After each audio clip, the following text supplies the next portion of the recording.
Good evening সবাইকে।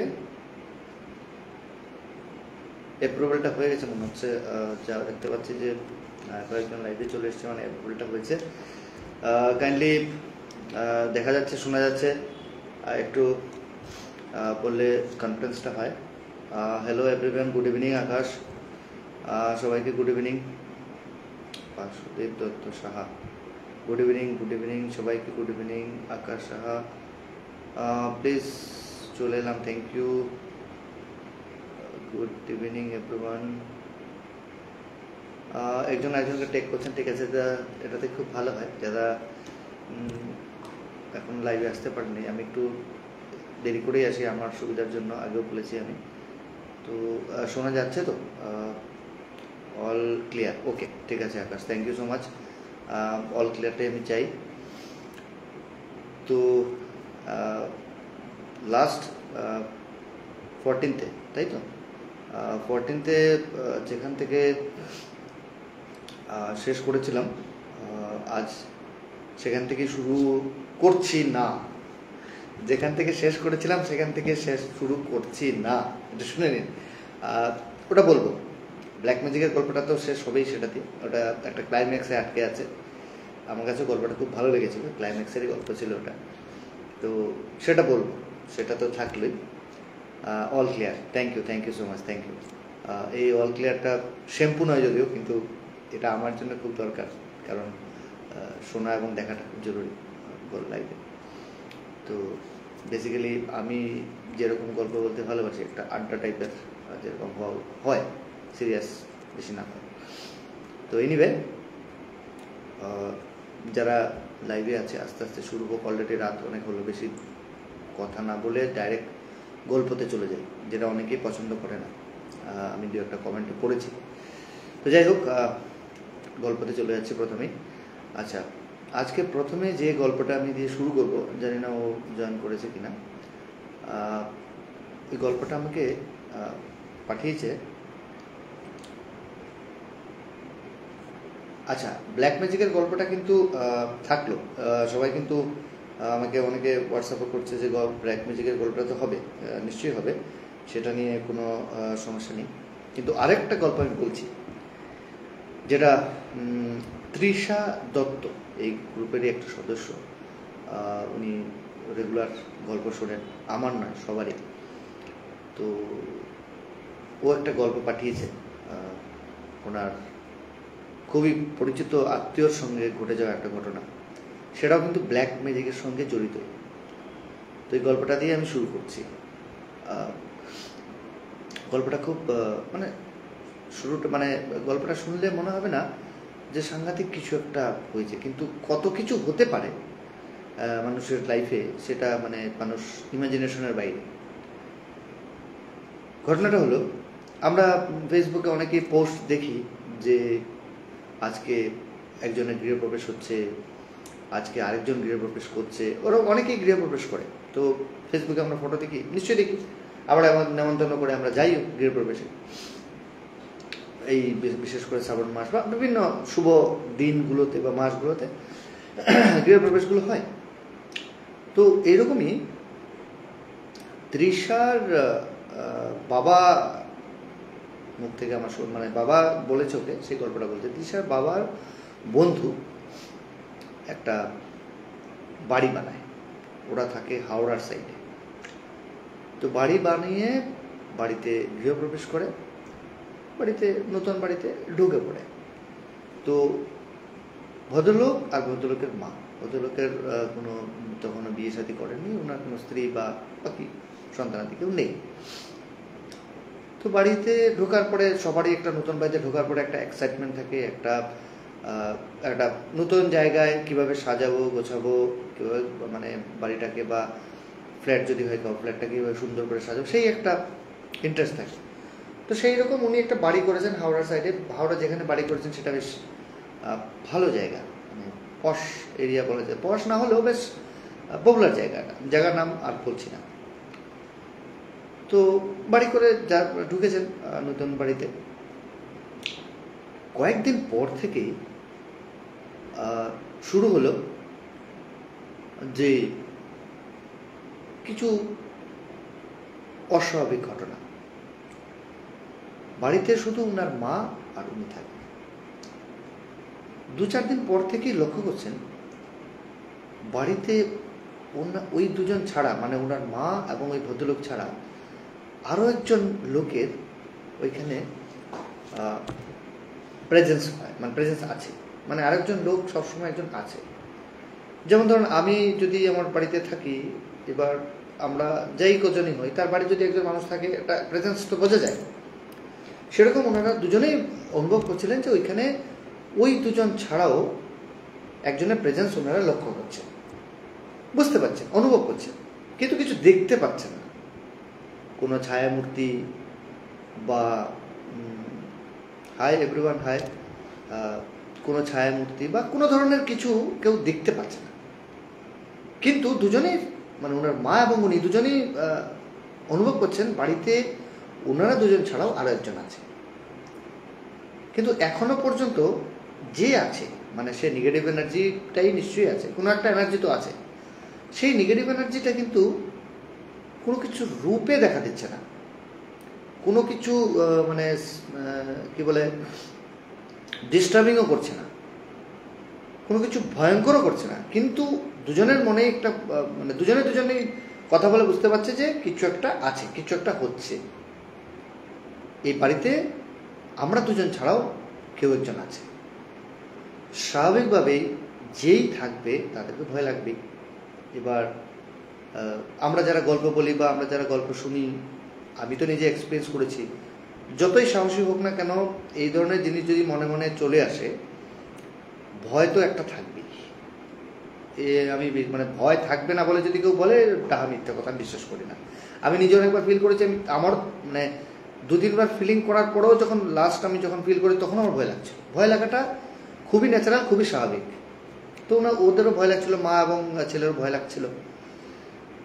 তারপরে কি হলো, স্বাভাবিক অস্বাভাবিক কিছু ঘটছিল না, যে ওনাদের দৈনন্দিন জীবনে থাকার পরেও বাড়িতে বা দিনে বা রাতে সাংঘাতিক যে কিছু একটা প্যারানর্মাল ঘটছিল বা কিছু একটা ইন্ডিকেশন দিচ্ছিল, সেরকম কিন্তু হচ্ছিল না। কিছু একটা যা কিছু হচ্ছিল খুব স্বাভাবিক ছিল, কিন্তু ওনাদের মনে হচ্ছিল যে একটা কিন্তু আছে, কেউ একজন আছে ওদের সঙ্গে থাকছে।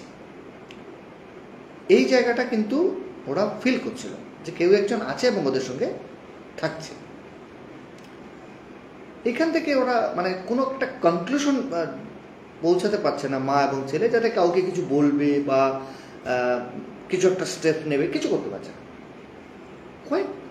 কিছুদিন যাওয়ার পর, 15-20 দিন যাওয়ার পর হঠাৎ ওরা লক্ষ্য করা শুরু করলো, খাবার যেগুলো বানায় না, মা বানাতো খাবার, সেই খাবারের মধ্যে কিছু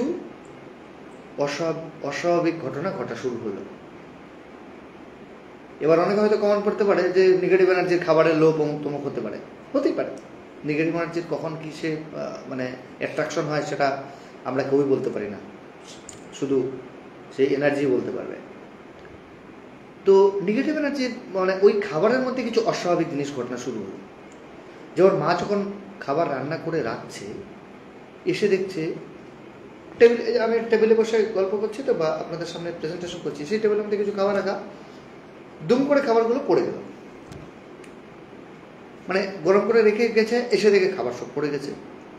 আরেকবার এসে দেখছে খাবারগুলো কেউ ছড়িয়ে ছিটিয়ে ফেলে রেখে দিয়েছে। মানে এই নয় যে কুকুর বেড়াল করেছে, বাড়িতে কোনো কুকুর বেড়ালও নেই, ওদের বাড়িতে কেউ নেই কুকুর বেড়াল, কিন্তু খাবারগুলো পড়ে যাচ্ছে। ইভেন রান্না করার সময়ও ওনার মা যখন রান্না করছে, ধরুন মাছ রান্না করছে বা কোনো একটা তরকারি বা কোনো একটা আইটেম রান্না করছে, এবার ধরুন কাটা হলো সবজিগুলোকে একটা একটা একটা কোনো প্লেটে বা একটা কোনো বাসনে গুটিয়ে রাখলো, তো ধরো বাসনটা লেফট সাইডে রাখলো, খানিকক্ষণ পরে এসে দেখছে বাসনটা ডান দিকে চলে গেছে এবং খানিকটা সবজি পড়েও গেছে। তো এইভাবে শুরু হল। মানে হাই তৃষা, তোমার গল্পটাই বলছি, তুমি একটু লেট করে এসছো, এনিওয়ে গল্পটা শুনে নাও। তো তখন কি হলো, মানে এইভাবে যে মানে খাবারের মধ্যে যে নেগেটিভ এনার্জির একটা অ্যাট্রাকশন বলবো না, অ্যাটেনশন বলবো আমি এটাকে, মানে খাবার দিয়ে উনি ওই নেগেটিভ এনার্জি তার অ্যাটেনশনটা ড্র করছে। অ্যাট্রাকশন নয়, অ্যাটেনশন, যে এখানে প্রেজেন্সটা আছে আমার, মানে এটা বোঝাতে চাইছে। প্রথম প্রথম ওর মা এবং ছেলে ভেবেছিল খাবার এমনিতেই পড়ে যাচ্ছে, এমনিতেই পড়ে যাচ্ছে, এটা কোনো অস্বাভাবিক কিছু না। কিন্তু দিন যখন বাড়তে শুরু হলো তখন এই ধরনের ঘটনাগুলোর বেশি হওয়া শুরু হলো। প্রথমে কি হয়, আমরা আমাদের সঙ্গে যদি কেউ কিছু এসব ঘটনা ঘটে আমরা কি প্রথমে ইগনোর করে যাই, তা হয়ে গেছে, বেড়াল ফেলে দিয়েছে, ইঁদুর ফেলে দিয়েছে, বা হাত থেকে উপর লেগে পড়ে যেতে পারে। কিন্তু যখন ঘটনাগুলো রেগুলার হতে থাকে, এবং যখন আমাদের সঙ্গে কিছু একটা অস্বাভাবিক হওয়া শুরু হবে না, আপনি আরও বেশি সতর্ক হয়ে যাবেন যে এখনও সেটা ঘটে কিনা একবার দেখবো। ঠিক মাটাও সেভাবে রান্নাবান্না করে যখন 2-3 দিন এরকম হচ্ছিল, খুব ভালো করে নোটিস করতো, অন্য ঘর থেকে ফিরে এসেই দেখতেন সবগুলো উলটপালট হয়ে গেছে, খাবার পড়ে গেছে, নাহলে খাবার মাটিতে পড়ে যাচ্ছে, বা অন্য কোথাও ডান দিকে রাখা বাসনটা বাঁ দিকে চলে যাচ্ছে, মানে কিছু যে একটা হচ্ছে ওনারা দুজনে বুঝতে পারছেন, যে বিশেষ করে খাবার নিয়ে। এবং যত দিন যাচ্ছে তত ওরা রিয়েলাইজ করছে যে একটা কোনো এনার্জি ওদের সঙ্গে থাকছে এবং ওদের প্রেজেন্সটা বোঝাচ্ছে, কিন্তু কোনো ক্ষতি করছে না, কিন্তু কোনো ভয়ঙ্কর রূপেও দেখাচ্ছে না। মানে হয় না যে মানে আমরা ভূত বলতে বা নেগেটিভ এনার্জি বলতে যা ভাবি, একটা ভয়ঙ্কর, যে সিনেমায় যেরকম দেখায় একটা আকৃতি হবে, বিভৎস কিছু চেহারা হবে, দেখে সবাই ঘাবড়ে যাবে, সেরকম কিছু নয়, কিন্তু একটা ফিলিং আসছে। এই ফিলিংটাই কিন্তু বেশি ভয়ঙ্কর। রূপ যদি কিছু হয় সেগুলো সব সিনেমায় দেখানো যায়, কিন্তু ফিলিংসটা কিন্তু খুব ভয়ঙ্কর। যারা কখনো জানি না এই গ্রুপে কেউ ফিল করেছো কিনা, কখনো আমি ফিল করেছি, আমি সেই মানে এক্সপিরিয়েন্স থেকে বলতে পারি, কোনো কিছুর প্রেজেন্সটা, কোনো কিছুর থাকাটা, আপনি বসে আছেন, আপনি একটা একা বাড়িতে বসে আছেন, আপনি একা কোথাও বসে আছেন, হোটেলে হোক, বাড়িতে হোক, যেখানে আছেন, বা আপনি বসে থাকার পাশাপাশি আরেকজন আপনার রুমে আছে, আপনি দেখতে পাচ্ছেন না অথচ আপনি ফিল করছেন, এটা কিন্তু বেশি ভয়ঙ্কর একটা ভয়ঙ্কর কোনো রূপ বা কোনো চেহারা দেখার থেকে, আমি মনে করি। জানি না অন্যরা হয়তো আমার ভিউতে মানে ডিফার করতে পারে, কিন্তু আমার মনে হয়, কিন্তু সেই জন্যই ওদেরও ভয় লাগছিল যে আমরা ছাড়াও বাড়িতে একজন আছে, কিন্তু কে আছে, কেন আছে, কেউ জানে না। তো এরকম করতে করতে দিন অনেকটা গড়ানো শুরু হলো। ওদের ভয় মানে ওদের অস্থিরতা আর আস্তে আস্তে বাড়লো, যে কোথাও না কোথাও একটা সমস্যা তো হচ্ছে, ওরা তো বুঝতে পারছে। তো আলটিমেটলি ওরা ভাবলো এবার থাকতে থাকতে, মানে নতুন বাড়িতে গেলে কি হয়, আশেপাশের লোকেদের সঙ্গে পরিচয় হয়, জানা যায়, অনেক কিছু হয়। তখন ওরা লক্ষ্য করলো ওদের বাড়ির ঠিক উল্টো দিকে, মানে যেখানে ওদের বাড়িটা, ঠিক তার উল্টো দিকের বাড়িতে একজন বড় তান্ত্রিক সাধক থাকে। ওরা যেখানে ওদের বাড়ি, ঠিক তার বাড়ির 2-3টে বাড়ির উল্টো দিকে একজন বড় তান্ত্রিক সাধক থাকে। তো ওনার ইনিশিয়ালি যেটা হওয়া স্বাভাবিক, সন্দেহ হলো যে তান্ত্রিকই বোধহয় ওনাদের এই বাড়িতে কিছু করেছেন, যার ফলে এরকম হচ্ছে।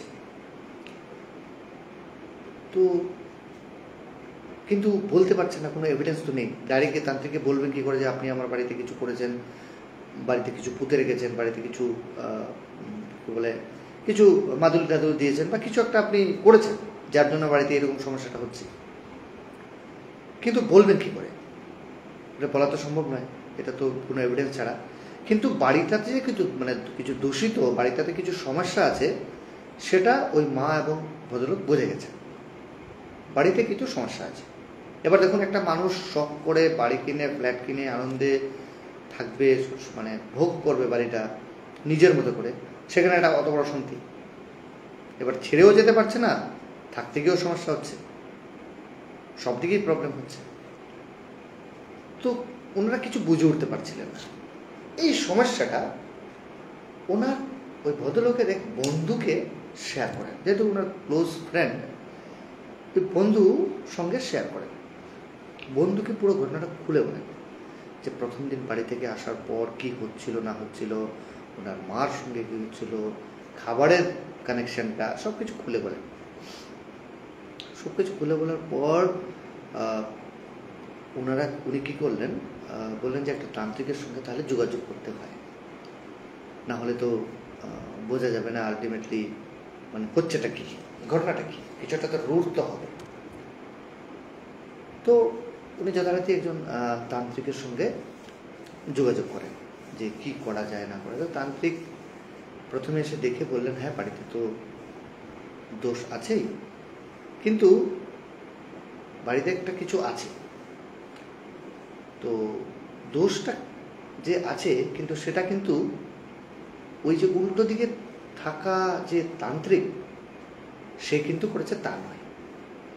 নিশ্চয়ই আপনার কোনো শত্রু করেছে, কিন্তু কে করেছে আপনার পরিচিতদের মধ্যে কেউ করেছে। আপনি বাড়ি কিনেছেন, সে যারা জানে তাদের মধ্যে থেকে কেউ করেছে, কিন্তু যাকে দিয়ে করানো হচ্ছে যে মাধ্যম যে সে কিন্তু আপনার উল্টো দিকে বাড়িতে থাকা তান্ত্রিক সে কিন্তু নয়। ঠিক আছে, ইন দ্য মিনটা উনি বললেন যে হ্যাঁ ঠিক আছে, একটা বিহিত তো করতে হবে, আমি চিন্তা ভাবনা করে নিই, আপনার সঙ্গে আমি কথা বলবো। তান্ত্রিকটা বললেন, উনি বললেন যে আমার খুবই অসুবিধা হচ্ছে, আমার থাকাতে ভীষণ সমস্যা হচ্ছে, তো আপনি একটা তাড়াতাড়ি একটা কিছু ব্যবস্থা করুন, নাহলে আমার খুব মুশকিল হচ্ছে, মাকে নিয়ে আমি থাকতে পারছি না বাড়িতে, সবসময় একটা অশান্তির মধ্যে, সবসময় একটা আতঙ্কের মধ্যে থাকতে হচ্ছে। নিজের বাড়িতে এভাবে আতঙ্কের মধ্যে থাকাটা মানে খুবই কষ্টকর। নতুন বাড়ি একটা শখ করে আমি বানিয়েছি। বলে হ্যাঁ ঠিক আছে, আমি দেখছি। ওই ভদ্রলোকের যে বন্ধু যিনি তান্ত্রিক এনেছিলেন বা উনি ক্লোজ বন্ধু, উনি আবার কোনো একটা কারণে আসামের কামাখ্যা মন্দিরে গিয়ে পৌঁছান। এবার কামাখ্যা মন্দিরের গল্প আমরা সবাই জানি। আসামে কামাখ্যা মন্দির খুবই প্রসিদ্ধ, মা কামাখ্যার পীঠ ওটা কামাখ্যা মন্দিরে। তো এই মার পিঠে যারা কখনো গেছেন কামাখ্যা মন্দিরে, আমার মনে হয় রুমকি তো জানি, রুমকি অনেক গল্প বলেছে কামাখ্যা মন্দিরে, আমি জানি। প্লাস নন্দ আছে, যারা নন্দ এখন দেখতে পাই না লাইভে, ও তো রেগুলার থাকে, জানি না এখন বোধহয় অনেকদিন থেকে ওখানে লাইভে আমি দেখতে পাই না, মানে কারো লাইভে আমি দেখতে পাই না ওকে। Otherwise is a active participant, regular লিসেনারও।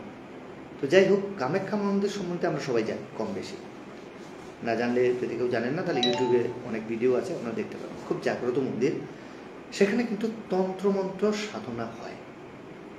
Kamakhya মন্দিরে কিন্তু অনেক পান্ডা আছে যারা তন্ত্রমন্ত্র সাধনা করেন, মন্দিরে নয় কিন্তু, মন্দিরের বাইরে। কামাখ্যা মন্দিরটা কিন্তু একটা উঁচু একটা পাহাড় নয়, একটা টিলার মতো জায়গায় অবস্থিত। সেই মন্দিরের গায়ে, মন্দির ছাড়াও আরো ছোট ছোট অনেক মন্দির আছে, ভবতারিণী মন্দিরে অনেক মন্দির আছে সেখানে। সেই মন্দিরের অনেক ছোট ছোট পাহাড়ের গুহার মধ্যে অনেক তন্ত্র সাধনা হয়, এখনো হয়। তান্ত্রিকরা এখানে আছেন, তান্ত্রিকরা বসে ওখানে তন্ত্র সাধনা করেন। আমি নিজে তো দেখেছি, কারণ আমি তো যেহেতু আসামেরই ছেলে। এবং যারা কখনো গেছেন, শুধু মন্দির যদি কখনো জানো, শুধু কামাখ্যামার মন্দিরটা নয়, মন্দিরটা পুজো দেওয়ার পর আর একটু উপরে উঠে যেতে হবে, পাহাড়টা থেকে আর একটু উপরে যেতে হবে। সেখানে গেলে আপনি অনেক ছোট ছোট গুহা দেখতে পাবেন, যেখানে তান্ত্রিকরা তন্ত্র সাধনা করে, সারা রাত ধরে জেগে তন্ত্রমন্ত্র সাধনা হয়। তো ঠিক সেই রকমই, যেহেতু ওনার বন্ধুর সঙ্গে, ওনার ক্লোজ ফ্রেন্ডের সঙ্গে এইরকম একটা ঘটনা ঘটছিল, উনি ওই তান্ত্রিকের বাইরেও ওই কামাখ্যা মন্দিরের একজন তান্ত্রিকের সঙ্গে যোগাযোগ করেন।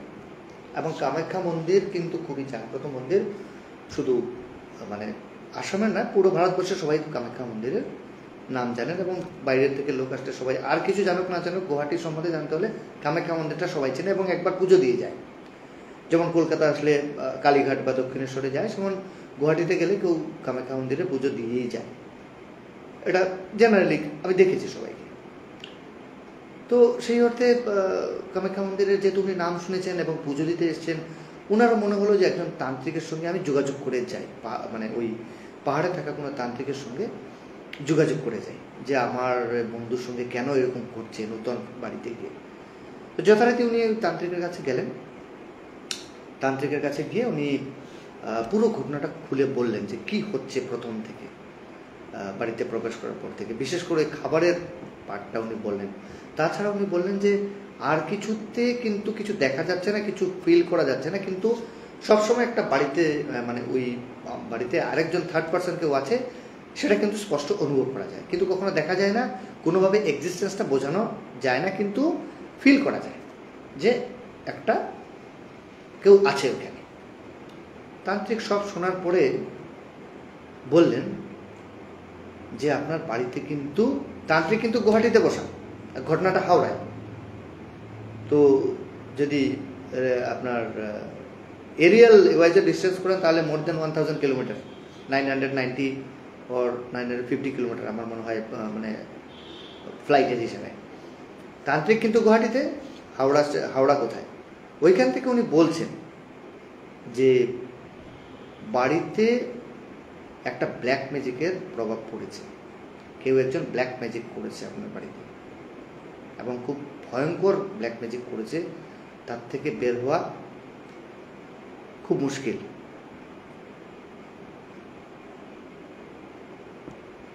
মানে তার থেকে বের হওয়াটা আর খুব মুশকিল। তো হ্যাঁ তৃষা, ওকে ঠিক আছে, থ্যাংক ইউ। তো এই জায়গাটায়, এবং মানে ঘরের মধ্যে অনেক সময়, হ্যাঁ ঘরের মধ্যে শুধু তাই নয়, ঘরের মধ্যে অনেক সময় ছায়া মূর্তিও দেখতে পেত, কিন্তু তার থেকে বেশি কিছু ফিল করতো না, এবং ছায়া মূর্তিটাও মুভ করতো, মানে একটা ঘর থেকে আরেকটা ঘরে, একটা ঘর থেকে আরেকটা ঘরে মুভ করতো। একটা ছায়া মূর্তি সবসময় মনে থেকে চলে গেল। এবার আমি বসে গল্প করছি, হঠাৎ আমার মনে হলো যে পেছন থেকে কেউ যেন একটা চলে গেল, বা আমি বসে বসে মানে যে কোনো বসে বসে টিভি দেখছি, পেপার পড়ছি, হঠাৎ যেন মনে হলো পেছন থেকে কেউ একজন বেরিয়ে চলে গেলো, আমি ঘুরে তাকিয়ে দেখছি কেউ নেই। এরকম একটা ফিলিং সবসময় হতো। তখন ওই তান্ত্রিক বললো, কামাখ্যা মন্দিরের তান্ত্রিক বললো যে আপনার ওই বাড়িতে একটা ব্ল্যাক ম্যাজিকের প্রভাব আছে, ব্ল্যাক ম্যাজিক কেউ করেছে, যার ফলে এই ঘটনাগুলো ঘটছে। যে আপনি ফিল করছেন বাড়িতে কেউ আছে, একটা ছায়ার মতো মূর্তি এদিক থেকে ওদিকে যাচ্ছে, তার থেকে ভয়ঙ্কর কিছু আপনি দেখতে পাচ্ছেন, আপনি পাবেন না। তো এই ব্ল্যাক ম্যাজিকটা এতটাই ভয়ঙ্কর, আপনার কিন্তু একটা ক্ষতি করবে। মানে ব্ল্যাক ম্যাজিকটাকে যদি ব্ল্যাক ম্যাজিক বলা হয়, যেটা ব্ল্যাক ম্যাজিক সরানো খুব মুশকিল, কিন্তু ব্ল্যাক ম্যাজিক সরাতে গেলে ক্ষতিও হয়। তো আপনাকে যে ব্ল্যাক ম্যাজিকটা করেছে আপনার বাড়িতে, সেটা কিন্তু খুব ভয়ঙ্কর, সেটা করাতে গেলে আপনার একটা ক্ষতি হবে, আপনাকে মানে ছেড়ে যাওয়ার আগে একটা ক্ষতি করে যাবে। তো উনি বললেন, দেখুন আমার যা ক্ষতি হওয়ার তো হয়ে আছে, আমি তো বাড়িতে থাকতে পারছি না মাকে নিয়ে, আমার আলটিমেটলি বাড়িটাকে ছেড়ে যেতে হবে। এবার বাড়ি বিক্রি করতে গেলেও সমস্যা, লোকে অনেকেই জেনে গেছে, আশেপাশের লোকেরা, যে এখানে একটা ভৌতিক কিছু ঘটছে, তো বাড়ি বিক্রি করাটাও সমস্যা। বাড়ি বিক্রি করে এখান থেকে পালিয়ে চলে যাবো, সেটাও সমস্যা, সেটাও অত সহজ নয়। বললো তাহলেও আপনাকে একটা কিছু করতে হবে, আপনাকে এখান থেকে মানে এখানে বাড়িতে থাকতে হবে, আপনি বাড়ি বিক্রি বা করবেন কি করে, থাকতে তো হবে আপনাকে। তো সেই সময় তান্ত্রিক বললেন যে দেখুন, আপনার বাড়িতে মধ্যে, বাড়িটা যখন তৈরি হয়, একটা কেউ বাড়িতে একটা হার পুঁতে দিয়েছিল, মানে কোনো একটা হার, মানে হার মানে বোন, কোনো একটা বোন ওইখানে পুঁতে দিয়েছিল কোনো মন্ত্রপুত করে। সেটার প্রভাবে আপনার বাড়িতে একটা ব্ল্যাক ম্যাজিকের এক্সিস্টেন্স আছে, এবং সেই ব্ল্যাক ম্যাজিকটাই কিন্তু আপনাকে ক্ষতি করছে আপনার বাড়ির। এবার কত সাংঘাতিক দেখুন, একটা বাড়ি কনস্ট্রাকশন হচ্ছে, এবার আমরা তো আর মানে যার বাড়ি কনস্ট্রাকশন হচ্ছে সে তো আর দিন রাত ওখানে থাকতে পারে না। সেই কনস্ট্রাকশনের মাঝখানে যখন বাড়ি হচ্ছিল, একটা মন্ত্রপুত করে হার, আপনার মানে বোন একটা হার ওখানে পুঁতে দিয়েছে, এবং সেই হারটা পুঁতে দেওয়ার কারণে এই জিনিসগুলো হচ্ছে। এবার বললো যে সে হার পুঁতে দিয়েছে, এবার যদি সেটা কোনো ঢালাইয়ের সঙ্গে হয়ে যায় তাহলে তুলতেই পারবেন না, আর কোথায় পুঁতেছে কেউ জানে না, কিন্তু হারেরটা আপনার পুঁতেছে, এবং সেটার প্রভাবে এই ঘটনাগুলো ঘটছে। তখন তান্ত্রিক বললেন যে চেষ্টা করে দেখা যেতে পারে, আমি তো গুয়াহাটি থেকে যেতে পারবো না, আপনার ওইখানকার যে তান্ত্রিক আছে, আপনি বলছিলেন যে যাকে একবার আপনি দেখেছিলেন, তার সঙ্গে কথা বলুন যে এটার রুট কজ এইটা, আমি বলে দিচ্ছি কি যজ্ঞ করতে হবে, সেই মতে আপনি যজ্ঞ করুন, আশা করি নেগেটিভ এনার্জিটা বেরিয়ে যাবে। কিন্তু আমি বারবার বলছি, নেগেটিভ এনার্জি বেরিয়ে গেলেও আপনাকে একটা ক্ষতি করে যাবে, সে যাওয়ার আগে একটা ক্ষতি করে যাবে আপনার, মানে বেরিয়ে তো যাবে ঠিকই, কিন্তু ক্ষতি করে যাবে। তো যাই হোক, উনি ব্যাপারটা কষ্ট হচ্ছিল, মেনে নিতে পারছিল, কি ক্ষতি হবে, ব্ল্যাক ম্যাজিকটাকে এমনিতে আমার অবস্থা মানে খারাপ করে দিচ্ছে, তারপরে আবার ক্ষতি করে যাবে, মানে আরও ওনার মানে টেনশনটা বেড়ে যাচ্ছে। তো এনিওয়ে প্রথম তো মনে হলো যে ঠিক আছে, আগে ব্ল্যাক ম্যাজিকটা তো আগে যাক। তারপরে যা ক্ষতিবার হবে দেখা যাবে।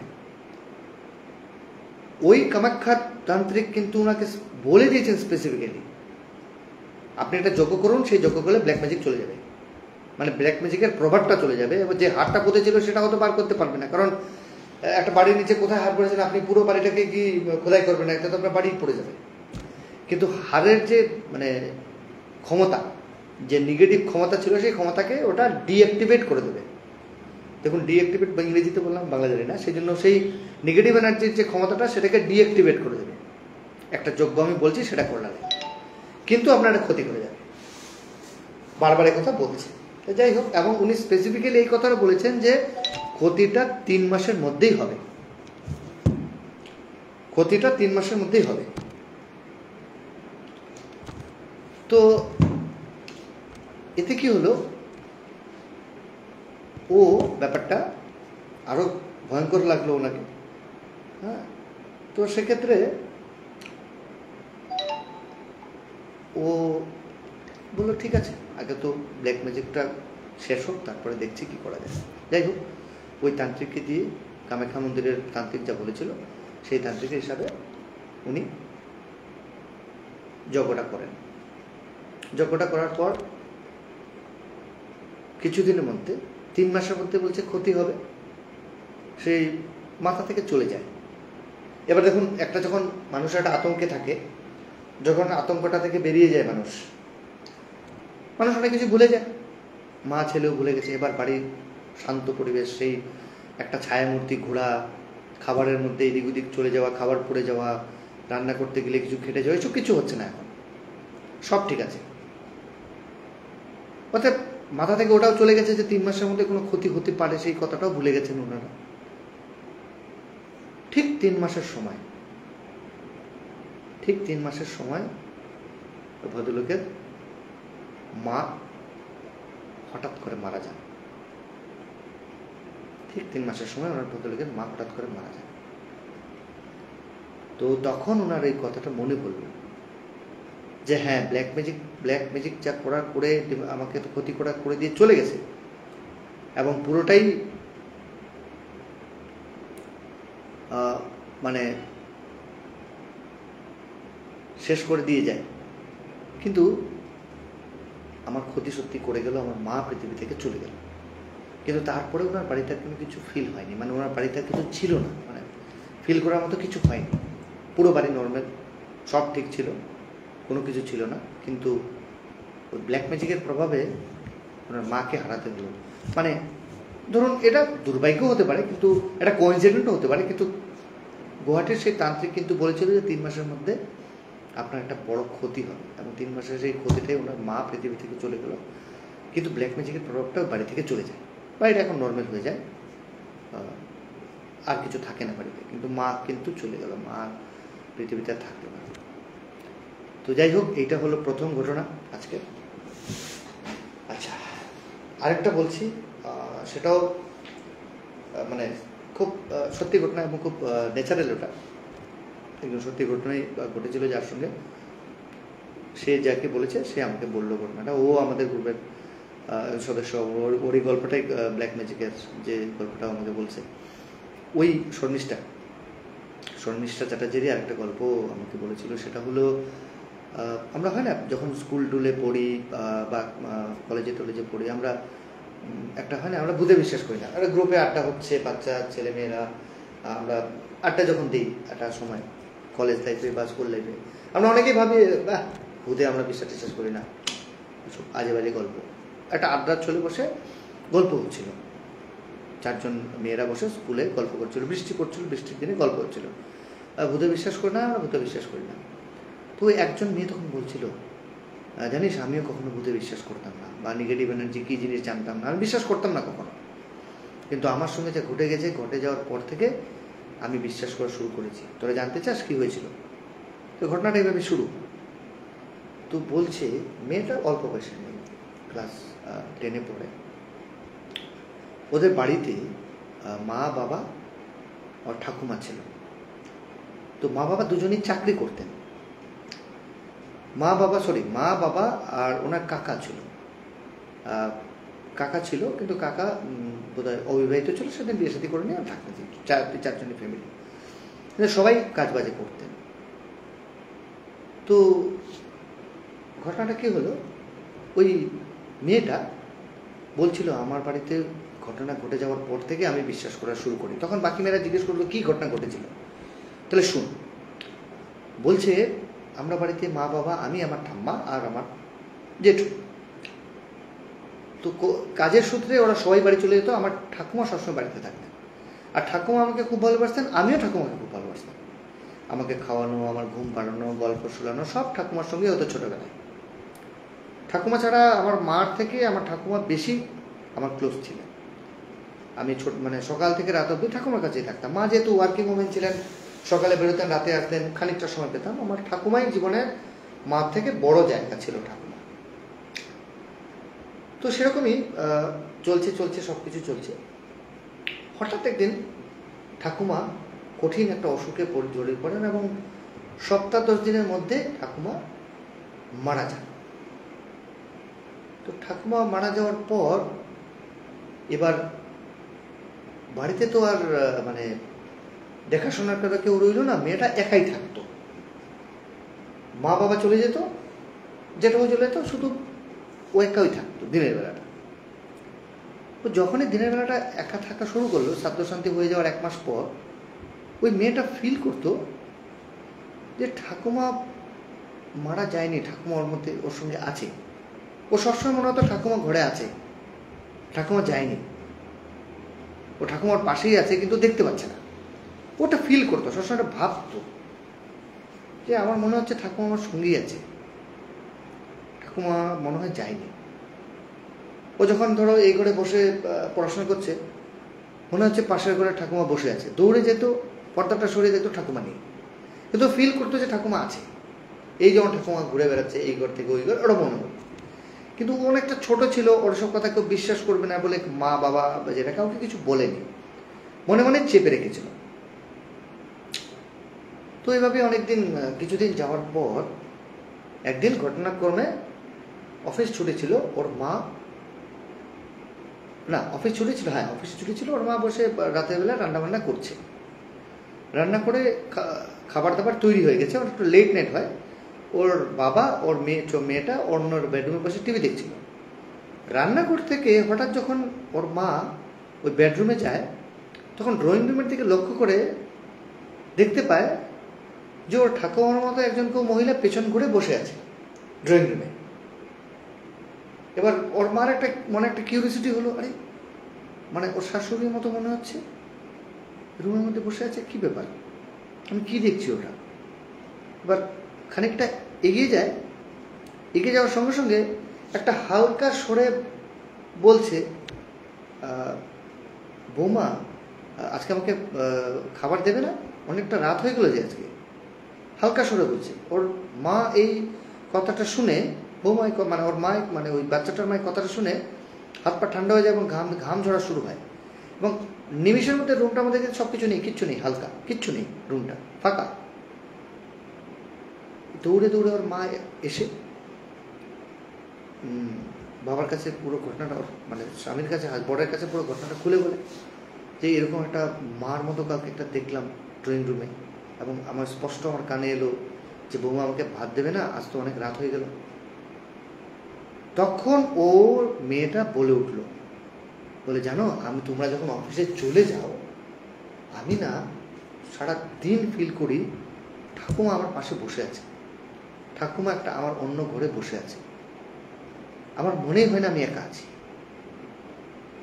আমি তো সবসময় ঠাকুমার সঙ্গে পড়ে আছি, মনে হয় যেন ঠাকুমা আমার সঙ্গে বসে আছে, আমার পাশে বসে আছে, বা আমার অন্য ঘরে বসে, আমি পড়াশোনা করছি, ঠাকুমা অন্য ঘরে বসে আমাকে নোটিস করছে আমি কি করছি।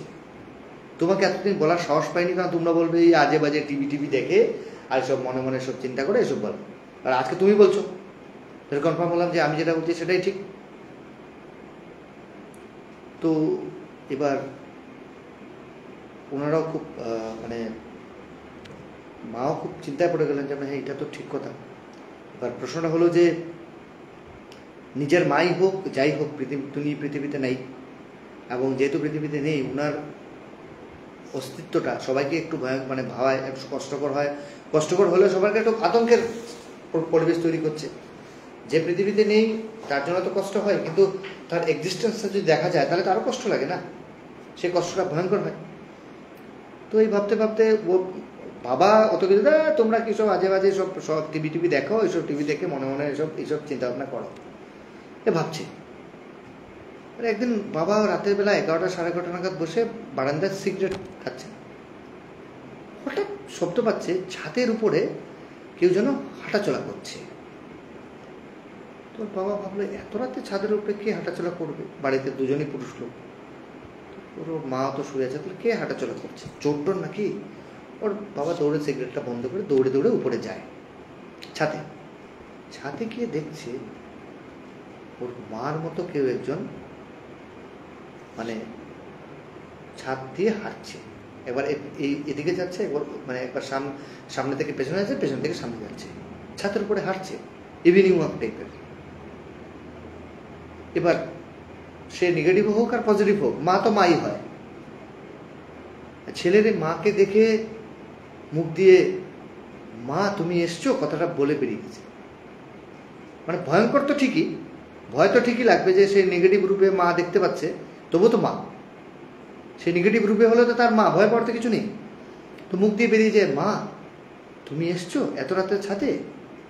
এই বলতে ওই যে ছায়ামূর্তিটা হাঁটছিল, যেটা একটুখানি পাশ পেরিয়ে তাকায়, তাকে ওর থেকে হাসে, মুচকি হাসে, সঙ্গে সঙ্গে মিলিয়ে যায়।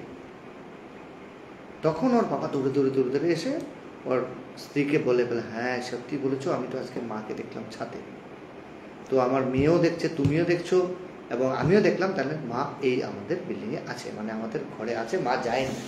মানে মার যদিও দেহটা চলে গেছে, কিন্তু মার মনটা এইখানে পড়ে আছে, মা এখান থেকে যায়নি, মা আছে।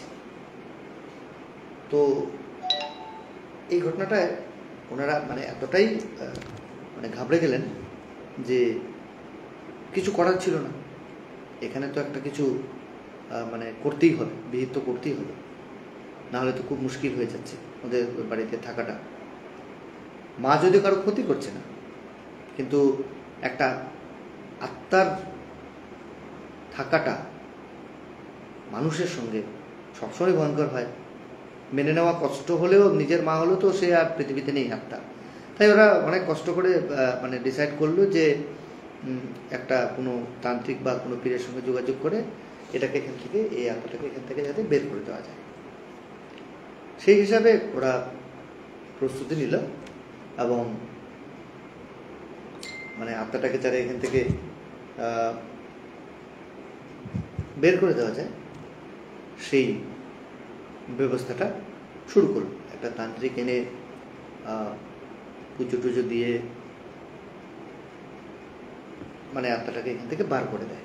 ওদের কষ্ট হয়, হ্যাঁ সত্যি, মানে ওদের মার প্রেজেন্সটা চলে যায়, কিন্তু ওদের কিছু করার ছিল না, ওদের মেয়ে ছিল, ওরা নিজেরা মেয়ে একা থাকতো, এবং ওদের রাত্রির বেলা বা বিভিন্ন সময়ে ওনার মার প্রেজেন্সটা দেখতো। তখন মাকে হাত জোরে ক্ষমা চায় যে তুমি মা চলে যাও এখান থেকে, আমরা তো এখন, তুমি তো আর এই জগতে নেই, তোমাকে তো আর সঙ্গে রাখতে পারবো না, বরঞ্চ তোমার নাতনি বড় হয়েছে, নাতনি ভয় পায় না যদিও, কিন্তু নাতনির জন্য এটা ভালো নয়, তুমি নাতনিকে দেখা দিচ্ছ, নাতনি ভয় পাচ্ছে, তো তুমি আমাকে ক্ষমা করো আর তুমি আমাদেরকে ছেড়ে চলে যাও।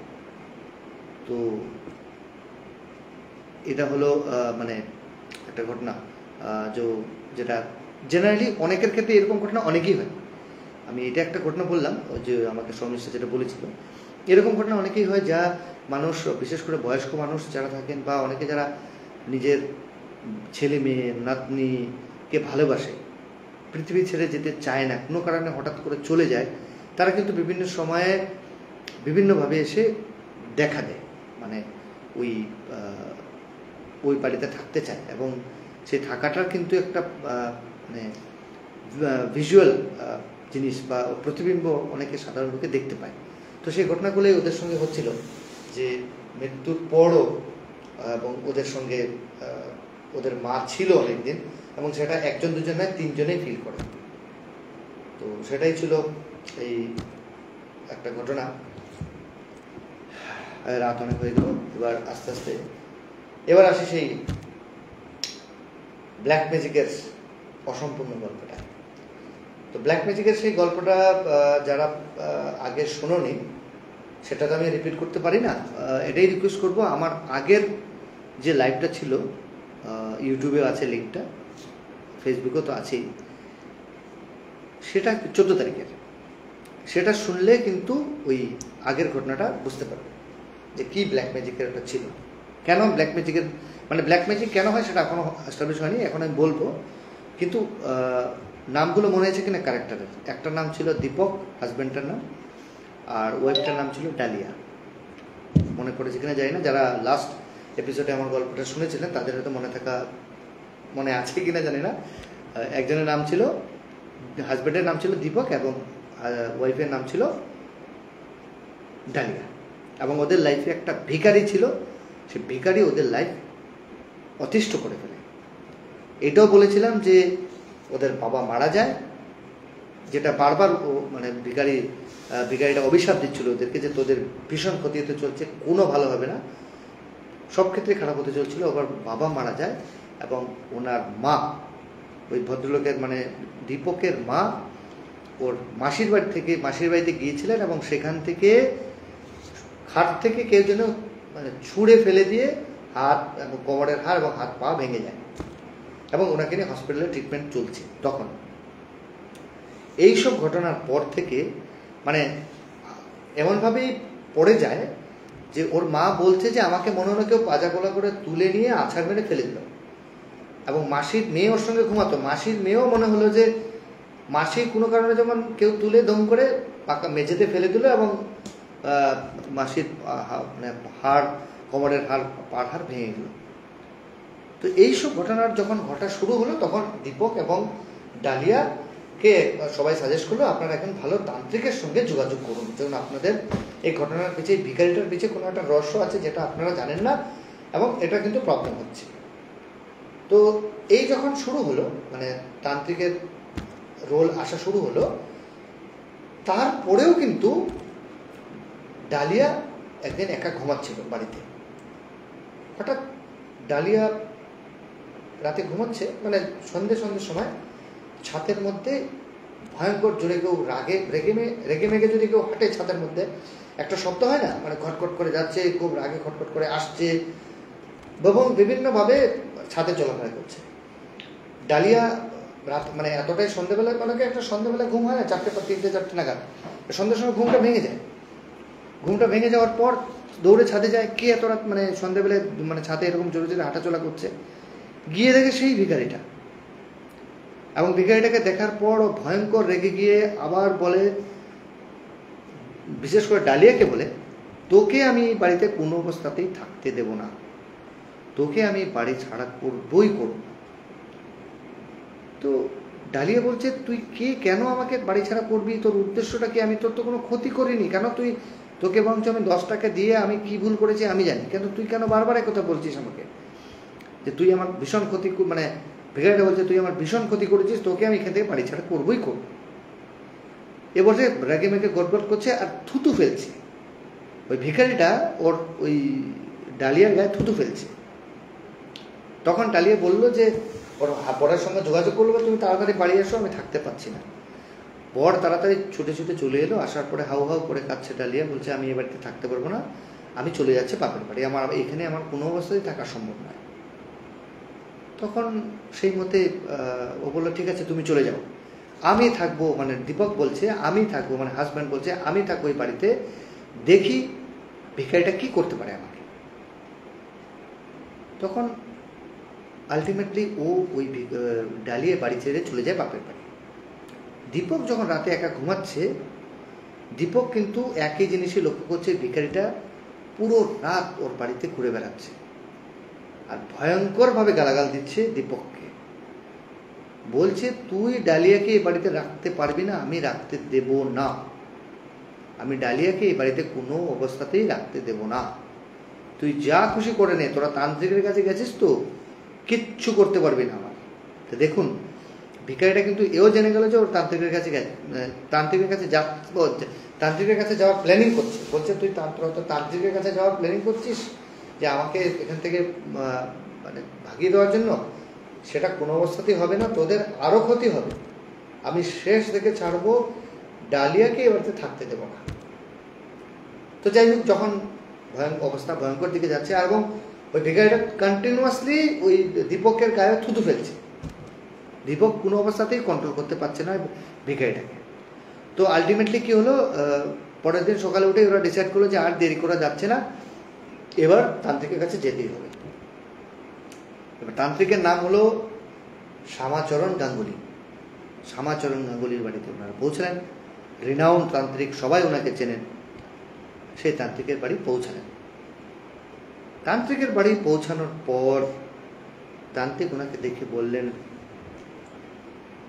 আপনাদের বাড়িতে কি কি সমস্যা হচ্ছে আমাকে বলতে হবে না, আমি সব জানি,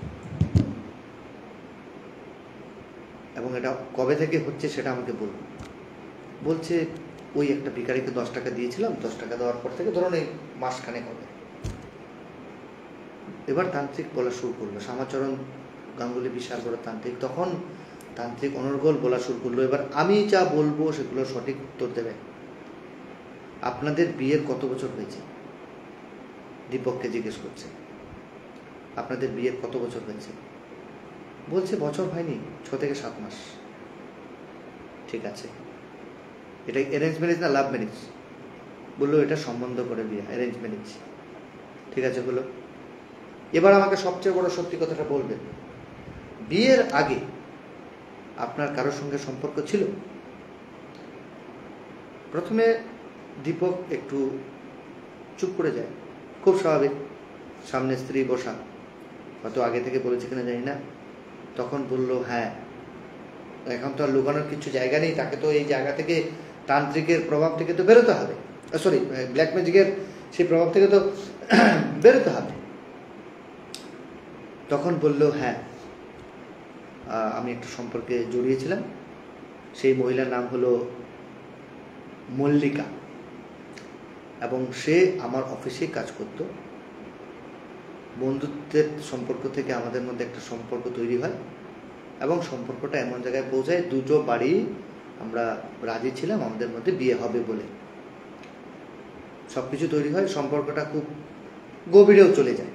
এর থেকে আমি আর কিছু বলছি না, কারণ এখানে অনেক বাচ্চারাও থাকতে পারে। সম্পর্কটা অনেক গভীরেও পৌঁছে যায়।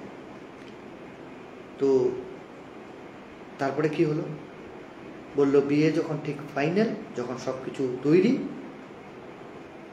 তখন দীপক জানতে পারে কোন একটা সূত্র ধরে যে মল্লিকা ব্ল্যাক ম্যাজিক জানে। তো খুব স্বাভাবিক যে আমি যাকে বিয়ে করতে যাচ্ছি সে যদি ব্ল্যাক ম্যাজিক জানে, এই ব্ল্যাক ম্যাজিক জানে বলে মল্লিকা দীপককে কখনো বলেনি। মল্লিকা যে ব্ল্যাক ম্যাজিক জানে সেটা দীপককে কখনো বলেনি। দীপক অন্য একজনের মুখ থেকে ঘটনাটা শুনে যে ও ব্ল্যাক ম্যাজিক জানে। তখন মল্লিকাকে জিজ্ঞেস করে যে তুমি ব্ল্যাক ম্যাজিক জানো, তুমি তো কখনো আমাকে বলোনি। বললো হ্যাঁ, তোমাকে আমি বলিনি কারণ তুমি ভয় পাবে বলে, কিন্তু আমি ব্ল্যাক ম্যাজিক জানি। কিন্তু তুমি ভয় পেও না, আমি ব্ল্যাক ম্যাজিক জানি বলে তোমার কোনো ক্ষতি করবো না, কারণ তুমি আমার ভবিষ্যতে বর হবে, স্বামী হবে, আমি তোমার কোনো ক্ষতি করবো না, তোমার পরিবারের কোনো ক্ষতি করবো না। হ্যাঁ, ব্ল্যাক ম্যাজিক কারো ভালো করে না, ব্ল্যাক ম্যাজিক ক্ষতিই করে, এটা কিন্তু সত্যি কথা। ব্ল্যাক ম্যাজিক যারা জানে তারা কেউ ভালো করতে পারে না, তারা ক্ষতি করে ব্ল্যাক ম্যাজিক। তো ব্ল্যাক ম্যাজিক আমি জানি। তো এবার খুব স্বাভাবিক, যখনই কেউ জানবে যে তার স্ত্রী, হবু স্ত্রী ব্ল্যাক ম্যাজিক জানবে, তার মনে একটা খটকা ঢুকেই যায়, যদিও মুখে বলুক যে কিছু ক্ষতি করবে না। তো ওনার বাড়ির সঙ্গে আলোচনা হয়, মা বাবার সঙ্গে। মা বাবা এক পা খাড়া বলে না, এই বিয়ে আমি তোকে দিতে পারি না, ব্ল্যাক ম্যাজিক যারা মেয়ের সঙ্গে তোকে জেনে বুঝে বিয়ে দিতে পারি না। কপাল খুব ভালো যে আমি আগে থেকে জেনে গেছি যে মেয়েটা ব্ল্যাক ম্যাজিক করছে, মানে আমার পুত্রবধূ যে হবে তার ব্ল্যাক ম্যাজিক জানে। হ্যাঁ, অমৃত তাই। তো আস্তে আস্তে সম্পর্কটা ভাঙা শুরু হলো, মল্লিকার থেকে দূরে সরা শুরু হলো। যেহেতু দীপকের কোম্পানিতে মল্লিকা কাজ করতো, আস্তে আস্তে দীপকের কোম্পানি ছেড়ে মল্লিকা চলে যায়। ওটা খুব স্বাভাবিক, ও একটা শখ পেয়েছে, সেখান থেকে সরে যায়, সরে গিয়ে অন্য কোনো চলে যায়। আস্তে আস্তে ওদের মধ্যে সম্পর্কটা ডিট্যাচড হয়ে যায়, কোনো কিছু আর থাকে না সম্পর্কের মধ্যে। বছর দুয়েক এভাবে চলে যায়। এবার মানুষ তো মানুষই, দুঃখ তো হয় সবারই। দীপকও হয়তো চাইছিল না ওর সঙ্গে সম্পর্কটা নষ্ট হোক, মল্লিকা তো চাইছিলই না, কিন্তু আলটিমেটলি পরিস্থিতির জন্য, মা বাবার প্রেশারে বা মনে একটা আতঙ্কের জন্য দীপককে ওকে ছাড়তেই হলো। তো 2 বছর পেরিয়ে যাওয়ার পর তখন বাড়ির লোকেদের চাপ দিল যে যা হয়ে গেছে, 2 বছর তো অনেকটাই দিন, এবার তুই আস্তে আস্তে একটা অন্য বিয়ে শাদীর চিন্তা কর। তখন ওই সম্বন্ধ করতে করতে ওই ডালিয়ার সঙ্গে ওর বিয়েটা ফিক্স হয়। তখন আবার সেই এবার তো ব্ল্যাক ম্যাজিকের জ্বরটা খুঁজে পাওয়া গেল যে এবার কে কি করছে। তখন তান্ত্রিক বললো যে এইটা আর কিছু আপনাকে খুলে বলার দরকার নেই, আপনার ঘটনাটা খুলে বলার দরকার নেই, আপনাকে কে কি ক্ষতি করছে। এই ভিখারিটাই আসলে, ভিখারিটার রূপের মধ্যে কিন্তু আপনার সেই মল্লিকা আসছে। আর সেই জন্যই দীপক বলছে, সেই জন্যই আমি যখন প্রথম দিন ভিখারিটাকে দেখি, যখন ডালিয়া ওকে 10 টাকা দেয়, তখন কেন যেন আমার বারবার মনে হচ্ছিল এই ভিখারিটাকে আমি কোথায় যেন দেখেছি, আমার কেন যেন মনে হচ্ছে ভিখারিটাকে আমার খুব পরিচিত। তখন মল্লিকাকে বলেছিল, মল্লিকা 88 দিয়ে উড়েছিল, তোমার এক্স গার্লফ্রেন্ড অমুক তমুক এসব বলেছিল, কিন্তু আজ সত্যি কিন্তু তাই ছিল, যেটা ওরা বুঝতে পারে। তখন তান্ত্রিক বলল, এখান থেকে আপনাকে বেরোতে হলে মল্লিকা এখন কোথায় থাকে সেটা খুঁজে বার করতে হবে, না হলে কিন্তু ও কিন্তু ডালিয়াকে মেরে ফেলবে। ডালিয়াকে কোন অবস্থাতেই, কারণ ডালিয়া তো ওর জায়গাটা নিয়ে নিয়েছে, মল্লিকার জায়গাটা ডালিয়া নিয়ে নিয়েছে, অতএব কোন অবস্থাতেই ও মেনে নেবে না ওটাকে, ও ডালিয়াকেও মারবে। ডালিয়াকে বাঁচাতে হলে আপনাকে এটা খুঁজে বার করতে হবে যে মল্লিকা এখন থাকে কোথায়। তো দীপক বললো, আমি জানি মল্লিকা কোথায়, গড়িয়াহাটের কোথাও একটা জায়গায়। তো গড়িয়াহাটের কোথায় জায়গায় খুঁজে, যেখানে থাকতো সেখানে খুঁজে গিয়ে ওকে পায়নি। অনেক খোঁজাখুঁজি পরেও জানতে পারলো ও ভিতরের একটা সাইডে ওই বারুইপুরের একটা ছোট্ট জায়গায় ও ভাড়া বাড়িতে থাকে, এবং কিছু কাজ, খুব বেশি একটা কিছু কাজ করে না, ছোট একটা চাকরি করে। কিন্তু যেই বাড়িতে থাকে ওনারা বলেছে ও অনেক রাতে ফিরে দরজা বন্ধ করে দেয়, কিন্তু সারা রাত ওর ঘর থেকে কিছু মন্ত্র, কিছু একটা আলো জ্বলতে দেখা যায়। এবার সকালবেলা বেরিয়ে যায়, রাতে ঢোকে, কাজে যায়, রাতে ঢোকে। তখন ওই দীপক বলল যে তাহলে তো একটা কিছু, মানে এটা বিহিত করতে হবে, এটা খুঁজে বার করতে, মানে কিছু একটা তো জায়গায় পৌঁছতে হবে। তখন শেষে কোনো উপায়ন্ত না দেখে, এবার দেখুন, এবার অনেকটা ব্যাপার থাকে। এবার ভৌতিক ব্যাপারকে কোনো থানায় তো এফআইআর করা যাবে না যে আমার স্ত্রীকে ব্ল্যাক ম্যাজিক করছে, আপনি এসে সাহায্য করুন, ওনার ঘর ভাঙুন, ওনাকে পুলিশে অ্যারেস্ট করে নিয়ে যান। সে কোনো থানায় তো এফআইআর নেবে না, নেবে কি? কোনো থানায় এফআইআর নেবে না, এটার তো কোনো মানে এভিডেন্স কিছু নেই। তো একটা বুদ্ধি তো বার করতে হবে। উনি আস্তে আস্তে বাড়ির যে ল্যান্ডলর্ড, সেই ল্যান্ডলর্ডের সঙ্গে পুরো ঘটনাটা খুলে বললেন যে আপনি যাকে বাড়ি ভাড়া দিয়েছেন উনি কিন্তু ব্ল্যাক ম্যাজিক জানেন, উনি রাতে কিন্তু ব্ল্যাক ম্যাজিক করে। বলে হ্যাঁ, আমি উনি রাতে ফেরার পর রুম থেকে বেরোন না, বিভিন্ন ধরনের রাতেবেলা শব্দ আসে, এবং কী সব মন্ত্রতন্ত্রের শব্দই আসে, এবং খুব একটা ছোট্ট আলোর মতো জ্বলতে থাকে, মাঝে মাঝে কিছু অগ্নিকুণ্ডের আলো আমরা দেখতে পাই, কিন্তু রাত্রিবেলা লাইট বন্ধ থাকে, রাতে কিন্তু লাইট বন্ধ থাকে। তখন ওই ল্যান্ডলর্ডকে কনভিন্স করে দিনের বেলা একদিন ওর ডুপ্লিকেট চাবি, জেনারেলি কি হয়, মালিকের কাছে একটা চাবি থেকে যায়, অনেক সময় আমরা রেখে দিই চাবি।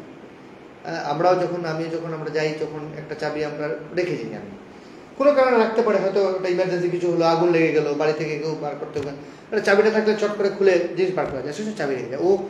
ওই মল্লিকা চাবিটা রেখে যেত, একটা ডুপ্লিকেট চাবি ওর ল্যান্ডলর্ডের কাছে রেখে যেত।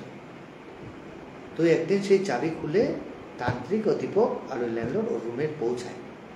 ল্যান্ডলর্ডই প্রথম ওই মালিক ওর রুমে যায়, গিয়ে দেখে রুমে প্রচণ্ড ছোট ছোট মানে পুতুল, একটা মহিলা মেয়ে পুতুলের মধ্যে সিঁদুর টিঁদুর পরানো, খুব সুন্দর করে বউ মতো আঁকা, এবং সেটা একটা ওই রেক্টাঙ্গেল সার্কেলের মধ্যে রাখা, এবং তার তলায় মানে যেসব জিনিস থাকে আর কি, মানে এটাকে টার্গেট করেই করে রেখেছে এবং এটার উপরে ব্ল্যাক ম্যাজিক চালাচ্ছে, এটা স্পষ্ট বোঝা যাচ্ছিল। তান্ত্রিক বললো আর কিছু করার দরকার নেই, আমরা এখান থেকে বেরিয়ে আসি, আর থাকার দরকার নেই, ও যে কোনো মধ্যে এসে চলে আসতে পারে মল্লিকা, তো আপনারা সেভাবে ওখান থেকে বাড়ি থেকে চলে আসুন। তখন ওরা সেই মতে ওখান থেকে বাড়ি থেকে তাড়াতাড়ি চলে আসে এবং দীপক বলে যায় মল্লিকাকে, মানে ওই ল্যান্ডলর্ডকে, যে এই ঘটনাগুলো যেন মল্লিকাকে না বুঝতে না দেওয়া, যে আমরা ধরে ফেলেছি যে ব্ল্যাক ম্যাজিক জানে, বা আমরা ওনার রুমে ঢুকেছিলাম, যে যা কিছু ঘটেছে সেটা কেউ কিছু বলার দরকার নেই। তো আলটিমেটলি ভিখারির রূপে তো মল্লিকা যেই ওর কাছে, তো সে একদিন প্রতি রাতেই তো যায়, তো তখন আর এবার মল্লিকা একবার যখন যায় ওই ওদের বাড়িতে, দীপকের বাড়িতে, তখন শুধু ডালিয়া একা ইচ্ছে করে বাড়িতে থাকা ছিল এবং তান্ত্রিকের সাধনার উপরে বেস করে ওরা অনেক কিছু মা কালীর চরণে ছোঁয়া,